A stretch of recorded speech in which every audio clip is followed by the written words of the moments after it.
हमारे विचार ही हमारी दुनिया गढ़ते हैं। जैसे एक छोटा सा बीज अपने भीतर विशाल वृक्ष को छुपाए रखता है, वैसे ही हमारी सोच हमारे भविष्य का आकार तय करती है। कभी आपने महसूस किया है कि एक नकारात्मक विचार पूरे दिन को कितना भारी कर देता है, और वहीं एक सकारात्मक विचार अचानक सब कुछ हल्का और आसान बना देता है। वेदों में कहा गया है, यथा मनोमय पुरुषः, मन जैसा सोचता है व्यक्ति वैसा ही बन जाता है।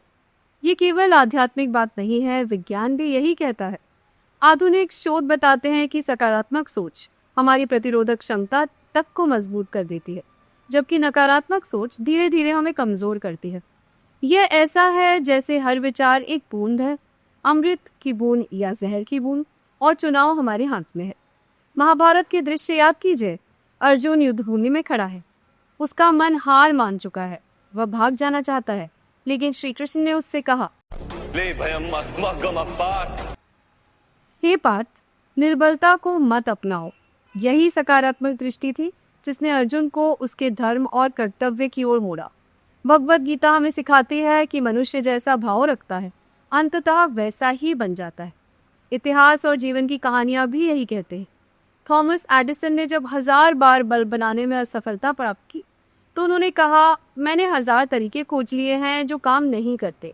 यही है सकारात्मकता। असफलता को भी अवसर की तरह ही देखिए। हमारे दैनिक जीवन में भी अगर हम सुबह उठते हैं, ईश्वर को धन्यवाद देते हैं, परिवार के लिए आभार व्यक्त करते हैं, तो दिन भर की ऊर्जा बदल जाती है। लेकिन सवाल ये है कि इस सकारात्मक सोच को स्थायी कैसे बनाया जाए। उत्तर है साधना और अभ्यास। ध्यान सबसे सरल उपाय है। ध्यान हमें अपने विचारों को देखने, नकारात्मकता को पहचानने और उसे धीरे से छोड़ देने की शक्ति देता है। एक छोटा अभ्यास और सुबह 5 मिनट ये वाक्य दोहराइए, आज का दिन मेरा सर्वोत्तम दिन है। धीरे धीरे भावना मन में गहराई तक बैठ जाती है और विचारों का रंग बदलने लगता है। याद रखिए, सकारात्मक सोच केवल अपने लिए नहीं होती। जब हम सेवा करते हैं, किसी की मदद करते हैं, तो यह सोच और गहरी होती है, क्योंकि सकारात्मकता बांटने से कम नहीं होती, बढ़ती है।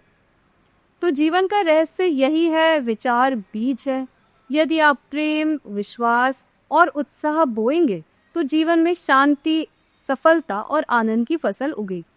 सकारात्मक सोच कोई किताब का सिद्धांत नहीं, यह आत्मा की शक्ति है, और शक्ति कभी व्यर्थ नहीं जाती। धन्यवाद। अगले एपिसोड में फिर मिलेंगे वॉइस ऑफ द सोल की इस यात्रा में। तथास्तु। नमस्कार।